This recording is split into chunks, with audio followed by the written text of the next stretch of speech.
Hello friends, नायक batch practice session में आपका स्वागत है। आज ये हमारा क्लास 4th है जिसका टॉपिक है कॉन्स्टिट्यूशनल डेवलपमेंट ऑफ इंडिया। तो चलिए शुरू करते हैं अपना वीडियो। क्वेश्चन नंबर 1 है, भारत आने वाला प्रथम अंग्रेज कौन था? Who was the first English came in India? इसके ऑप्शंस हैं, option A Ralph Fitch, option B Stephen Thomas, option C Thomas Roe, option D इनमें से कोई नहीं। इसका सही जवाब होगा स्टीफन थॉमस। नेक्स्ट क्वेश्चन की ओर चलते हैं। ईस्ट इंडिया कंपनी का नाम ईस्ट इंडिया कंपनी कब हुआ? When East India company become as East India company in term of name. इसके ऑप्शंस हैं ए 1600, बी 1599 में, सी 1813 में, डी 1833 में। इसका सही जवाब होगा 1833। 1833 में ईस्ट इंडिया कंपनी का नाम ईस्ट इंडिया कंपनी हुआ। क्वेश्चन नंबर 3 है, ईस्ट इंडिया कंपनी का नाम स्थापना के समय क्या था? What was the name of East India company during its establishment? इसके ऑप्शंस है, option A royal company of merchants, option B East India company and merchants, option C the governor and company of merchants of London trading in East Indies, option D the company of East India trade. तो इसका सही जवाब होगा the governor and the company of merchants of London trading in East Indies. Next question की ओर चलते हैं। Question number 4 है, ईस्ट इंडिया कंपनी की स्थापना के समय इसमें कितने शेयर होल्डर थे? How many share holders are there in East India company in the time of its establishment? इसके ऑप्शन है, option A 200, option B 213, option C 317, option D 217। इसका सही जवाब होगा ऑप्शन डी 217। इस्टेब्लिशमेंट के समय इसमें कुल 217 शेयर होल्डर थे। Next question, East India company को अन्य किस नाम से जाना जाता था? By what other name is the East India company known for? इसके ऑप्शंस हैं, option A royal company of merchants, option B merchants of adventures, option C the company of East Indies, option D East Indies company of trade. तो इसका सही जवाब होगा merchants of adventures. Next question की ओर चलते हैं। क्वेश्चन नंबर 6 है, 1600 में ईस्ट इंडिया कंपनी ने किस शासक से चार्टर प्राप्त किया था? From which ruler did the East India Company receive a charter in 1600? इसके ऑप्शंस हैं, option A king George first, option B महारानी Elizabeth first, option C queen Victoria, option D king James first. इसका सही जवाब होगा queen Elizabeth first. महारानी Elizabeth ने 1600 में ईस्ट इंडिया कंपनी को चार्टर प्रदान किया था। नेक्स्ट क्वेश्चन है, ईस्ट इंडिया कंपनी की स्थापना के समय भारत का शासक कौन था? Who was the ruler of India at the time of establishment of East India company? इसके ऑप्शंस हैं, option A Jahangir, option B Shershah Suri, option C Akbar, option D Aurangzeb. तो इसका सही जवाब होगा अकबर। ईस्ट इंडिया कंपनी की स्थापना के समय भारत का शासक अकबर था। नेक्स्ट क्वेश्चन की ओर चलते हैं। क्वेश्चन नंबर 8, अकबर के नाम पे प्रार्थना पत्र किस ब्रिटिश शासक ने लिखा था? Which British ruler wrote the application in the name of Akbar? इसके ऑप्शंस है, option A king George first, option B queen Elizabeth first, option C king James first और ऑप्शन डी जेम्स फोर्थ। इसका सही जवाब होगा जेम्स फोर्थ। अकबर के नाम पे प्रार्थना पत्र जेम्स फोर्थ ने लिखा था। नेक्स्ट क्वेश्चन है, क्वेश्चन नंबर 9, कैप्टन हॉकिंस किस जहाज से भारत आया था? By which ship did captain Hawkins came to India? इसके ऑप्शंस हैं, option A Hector, option B HMS dragon, option C HMS eagle, option D HMS red dragon. इसका सही जवाब होगा हेक्टर। हेक्टर जहाज से कैप्टन हॉकिंस भारत आया था। वो 1608 में इंडिया पहुंचा और 1609 में आगरा गया जहांगीर के दरबार में। नेक्स्ट क्वेश्चन, क्वेश्चन नंबर 10, कौन सा अंग्रेज राजदूत जहांगीर से अनुमति प्राप्त करने में सफल हुआ? Which English ambassador succeeded in getting permission from Jahangir? इसके ऑप्शन हैं, option A captain William Hawkins, option B sir Thomas Roe, option C captain John Mildhall, option D sir James Lancaster. तो इसका सही जवाब होगा सर थॉमस रो। उससे पहले William Hawkins आए थे लेकिन इनको अनुमति नहीं मिली थी। जहांगीर ने थॉमस रो को अनुमति प्रदान की थी व्यापार के लिए। क्वेश्चन नंबर 11 है, चार्टर एक्ट 1600 का मुख्य उद्देश्य क्या था? What was the primary purpose of the 1600 charter act? इसके ऑप्शन है ऑप्शन ए भारतीय व्यापार पर ईस्ट इंडिया कंपनी का एकाधिकार स्थापित करना, to establish the East India companies monopoly on Indian trade. Option B है भारत में ईस्ट इंडिया कंपनी की गतिविधियों को विनियमित करना, to regulate the East India companies activities in India. Option C है ईस्ट इंडिया कंपनी को चीन के साथ व्यापार की अनुमति देना, to grant the East India companies permission to trade with China. Option D भारत में ईस्ट इंडिया कंपनी का मुख्यालय स्थापित करना, to establish the East India companies headquarters. इसका सही जवाब होगा ऑप्शन ए भारतीय व्यापार पे ईस्ट इंडिया कंपनी का एकाधिकार मोनोपोली एस्टैब्लिश करना। नेक्स्ट क्वेश्चन नंबर 12 है, निम्नलिखित में से कौन सा 1600 चार्टर अधिनियम का प्रावधान नहीं था? Which of the following was not a provision of the 1600 Charter Act? इसके ऑप्शन है option A East India company को भारतीय व्यापार पे एकाधिकार प्रदान करना, the East India was granted to monopoly on Indian trade. Option B East India company को अपनी सेना स्थापित करने की अनुमति दी गई, the East India company was allowed to establish its own army. Option C East India company को ब्रिटिश क्राउन को करों का भुगतान करना आवश्यक था, the East India was required to pay taxes to the British crown. Option D East India company को भारतीय क्षेत्र पर शासन करने की शक्ति प्रदान की गई।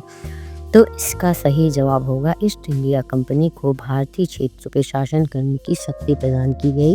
ये प्रोविजन 1600 के चार्टर अधिनियम में नहीं था। नेक्स्ट क्वेश्चन, 1773 के रेगुलेटिंग एक्ट का प्राथमिक लक्ष्य कौन सा था?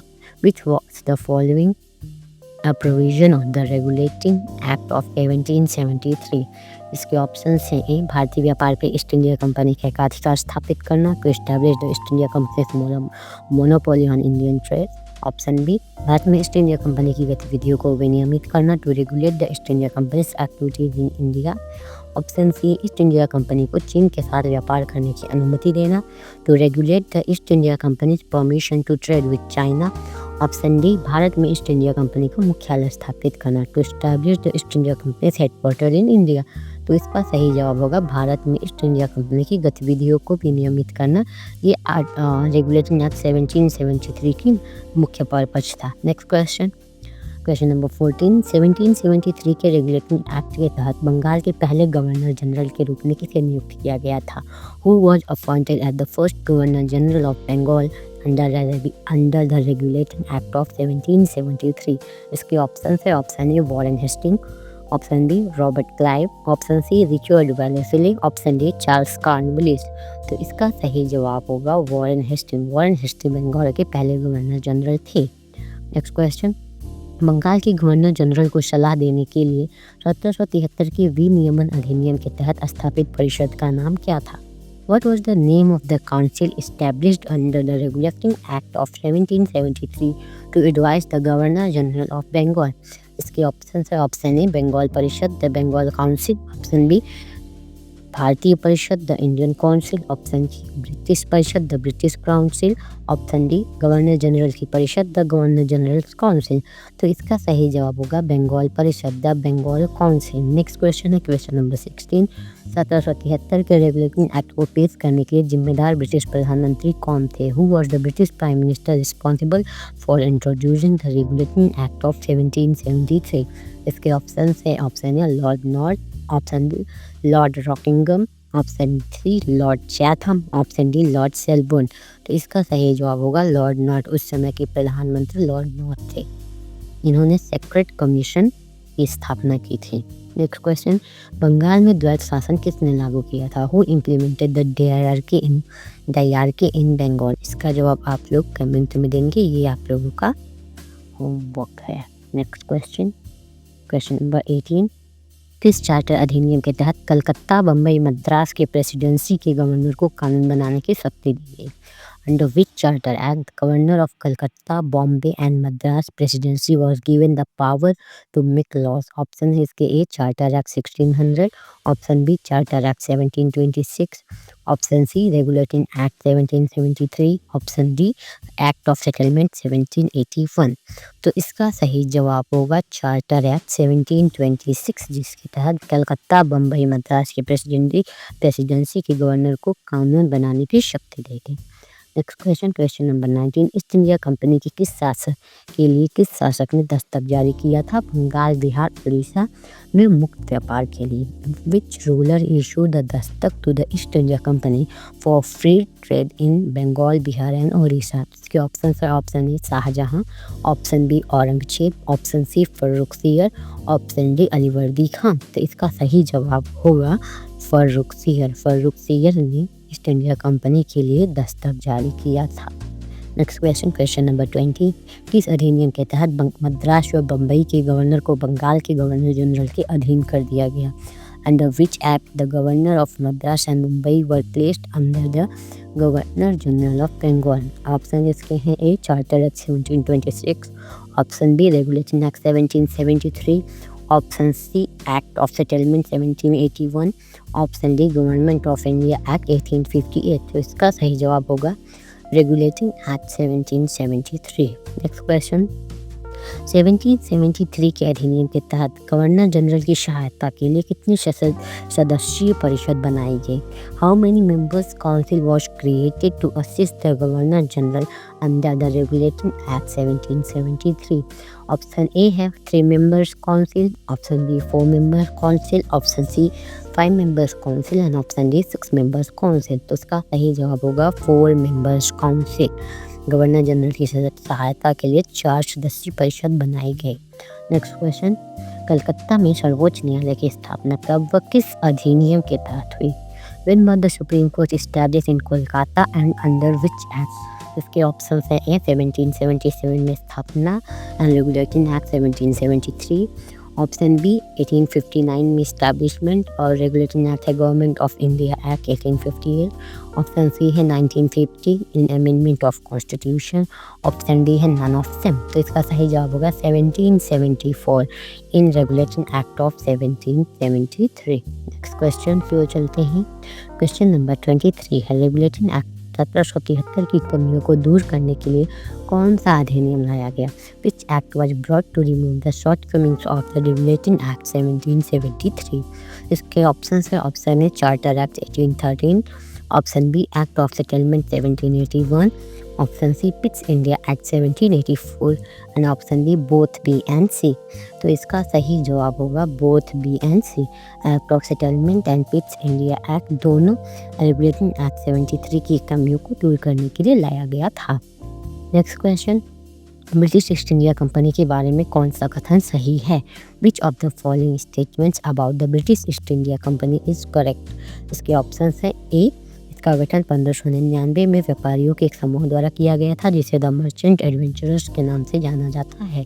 It was formed in 1599 by a group of merchants known as the merchant adventurers. Option B है, इसने 1608 में सूरत में कारखाना खोलने का निर्णय लिया। It decided to open a factory in Surat in 1608। Option C है, कंपनी के व्यापार के एकाधिकार के लिए जेम्स प्रथम ने 1609 में समाप्त कर दिया। The monopoly of the company on trade was abolished by James first in 1609। Option D all of them, इनमें से सभी। तो इसका सही जवाब होगा ऑप्शन ए, इसका गठन 1509 में व्यापारियों के एक समूह द्वारा किया गया था जिसे द मर्चेंट एडवेंचरर्स के रूप में जाना जाता है। और सूरत में कारखाना इसने 1613 में खोला था, न कि 1608 में। धन्यवाद। वीडियो अच्छा लगे तो आप लाइक करिए, शेयर करिए और चैनल को सब्सक्राइब करिए। ऐसे ही रिवीजन के लिए हमें सपोर्ट करते रहिए। धन्यवाद।